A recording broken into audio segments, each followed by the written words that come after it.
আৰু এইটো হ'ল চিংৰি ইলিশ উৎসৱৰ বেনাৰ মেনু কাৰ্ডো ইয়াত দিয়া আছে কাটলেটটো শেষ হোৱাৰ আগতে আমাৰ মেইন কোৰ্সো আহি গৈছে তো আমি মেইন কোৰ্সত অৰ্ডাৰ কৰিছিলো গলদা চিংৰি মালাই কাৰী সৰষে ইলিশ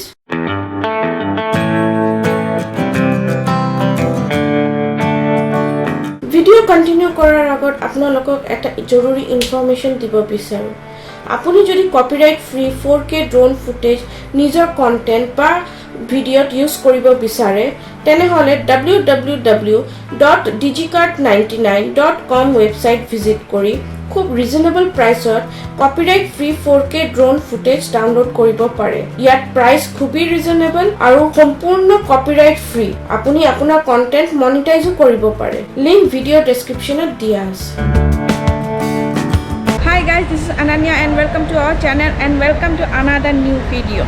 তো আজি আমি আছো সম্পন্ন ক্যাফেত ৰাতিপুৱা অলপ কামত ওলাইছিলো পুলিশ ভেৰিফিকেশন আছিল পাসপৰ্টৰ কাৰণে তো হেতু শেষ হৈছে আমাৰ অলপ আগতে শেষ হৈ পেলাই আমাৰ ইমান ভুক লাগি গৈছিল ভাবিছো অলপ লাঞ্চ কৰি আহোঁ তো এতিয়া আমি আহিছো সম্পন্ন ক্যাফে আলিপুৰত আলিপুৰ জোৰ প্যাৰেলেল ৰাস্তাটো যেটো আছে সেইখিনিত হয় এটো তো এতিয়া মই পাৰ্কিং এৰিয়াত থিয় হৈ আছো আৰু এইটো হ'ল পাৰ্কিং এৰিয়াৰ পৰা ৰাস্তাটো এইফালে দি এটা ৰাস্তা গৈ আছে ভবানী ভৱন বুলি জেগা এটা আছে সেইখিনি আৰু এইটো গৈ আছে নেশ্যনেল লাইব্ৰেৰী এণ্ড আলিপুৰ জু তো এতিয়া লাঞ্চ কৰিবলৈ যাম তলত হয় কেফেটো আৰু ওপৰত পাৰ্কিং এৰিয়া বহুত ডাঙৰ পাৰ্কিং এৰিয়া হয়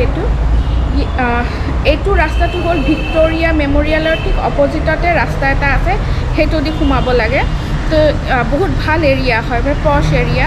আৰু ইয়াত এতিয়া চলি আছে ইলিশ চিংৰি উৎসৱ 12 আগষ্টৰ পৰা 27 আগষ্টলৈকে সেইকাৰণে আমি ভাবিলোঁ যে ইয়াত যেতিয়া কামত আহিছিলোঁৱে তো খাই বৈয়ে যাওঁ অলপ তো টাইম ৱেষ্ট নকৰি বলক তলত যাওঁ তো এতিয়া আমি সম্পূৰ্ণ কেফে ফ্ৰণ্ট ছাইডত আছোঁ আৰু এইটো হ'ল চিংৰি ইলিশ উৎসৱৰ বেনাৰ মেনু কাৰ্ডো ইয়াত দিয়া আছে আৰু এইফালেদি পাৰ্কিংটো এই ডাঙৰ বিল্ডিংটো গোটাটোৱে পাৰ্কিং হয় কেফেৰ ভিতৰটো বহুত ধুনীয়াকৈ ইহঁতে ডেকোৰেট কৰিছে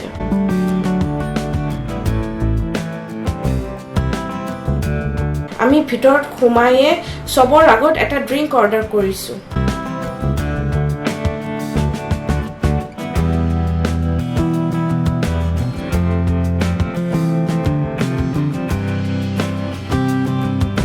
ড্ৰিংকস শেষ কৰি আমি অলপ কেফে ডেকোৰেশনবোৰ চাই আছিলোঁ ঠিক তেতিয়াহে আমাৰ স্টাৰ্টাৰো আহি গৈছে স্টাৰ্টাৰত আমি চিংৰি কাটলেট অৰ্ডাৰ কৰিছিলোঁ কাটলেটটো শেষ হোৱাৰ আগতে আমাৰ মেইন কোৰ্সো আহি গৈছে তো আমি মেইন কোৰ্সত অৰ্ডাৰ কৰিছিলোঁ গলদা চিংৰি মালাই কাৰী সৰষে ইলিশ প্লেন ভাত আৰু ইলিশ বিৰিয়ানী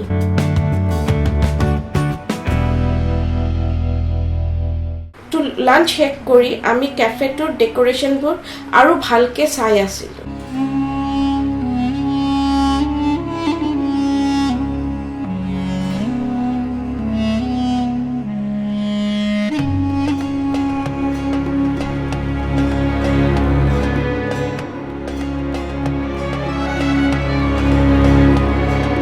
ফ্ৰণ্টতো এনেকুৱা বহিবলগীয়া ঠাই কৰিছে সিহঁতে